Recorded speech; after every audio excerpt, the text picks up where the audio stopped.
Hello YouTube and welcome to a new Tax Laws video. I'm here in London. I'm sitting right now in the Hyde Park and I'm here because of a Qualcomm event. They just announced their Snapdragon 850, a modeled 845 for the Windows on Snapdragon platform. And no, in here is not a new unknown hardware device with 850.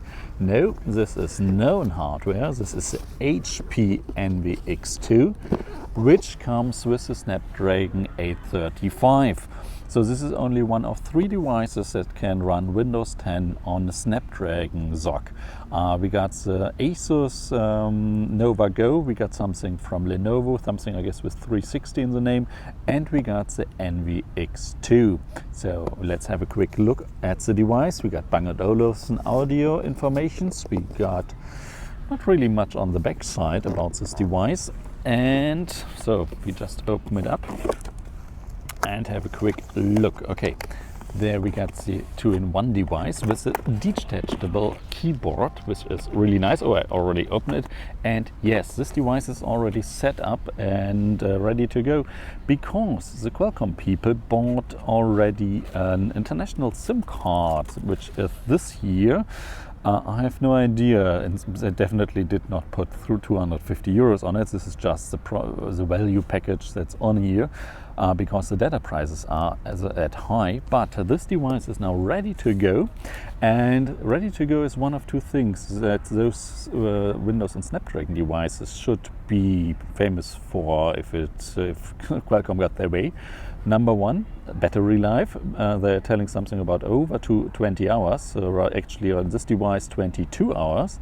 We all know this. If you've got a Windows device, you definitely go at least 25 up to 1/3 of the time is just not through. And even if you cut the battery life here in half, 11 hours on-screen time would still be nice. And this is not only just on-screen time, this is always on time. This device is like your smartphone, always on. So it's with a SIM card, always connected. And of course, this is the other thing Qualcomm is telling the people, using Qualcomm's Gigabit LTE, not the regular LTE, no, Gigabit LTE.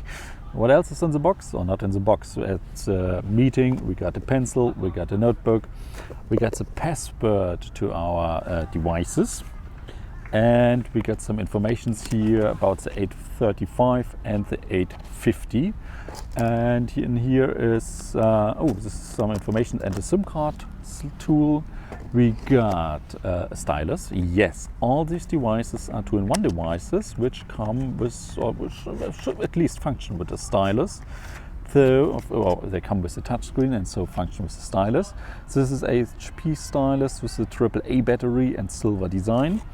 And here is nothing more. One part of the thing is left, and I'm wondering why I get such a huge box, because the charger is still missing.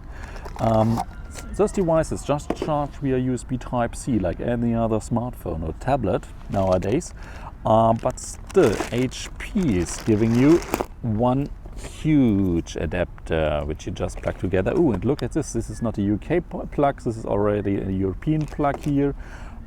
Pack them together and you get an output performance of maximum 20 volt 2.25 amperes. So this is a 45 watt charger, not a detachable cable. Oh, this is something HP can improve here.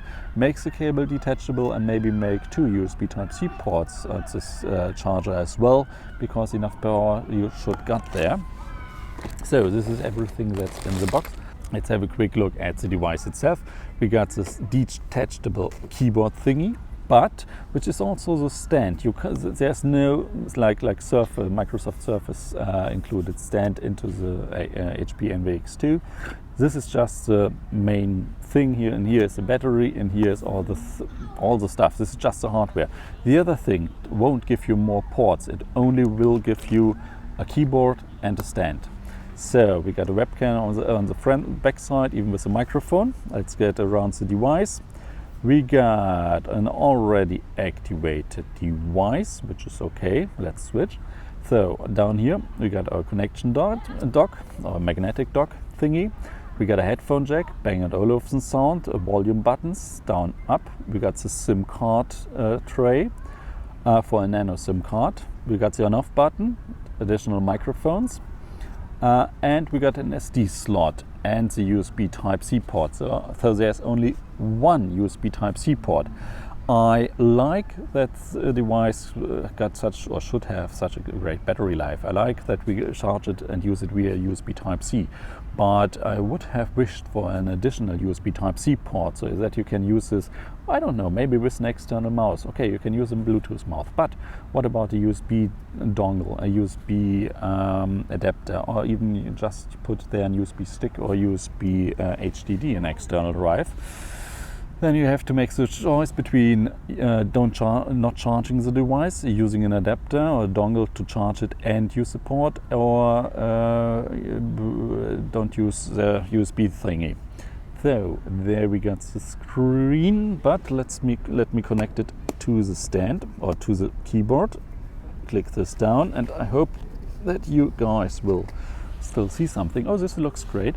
Of course, we can control the brightness via the keyboard. If we go into the settings, you can see in the About section we got the Snapdragon 835, we got 8 GB of RAM, and storage. This is a 256 GB version. Maybe there's still an update going on, but you get at least around 190 GB of free storage, which is sufficient. So in terms of RAM, in terms of storage, there shouldn't be a problem at all. Let's hit the battery. It's at 71%. Of course, you can turn off on the battery saving thingies. But I've already played around with the Snapdragon or Windows 10 on Snapdragon devices.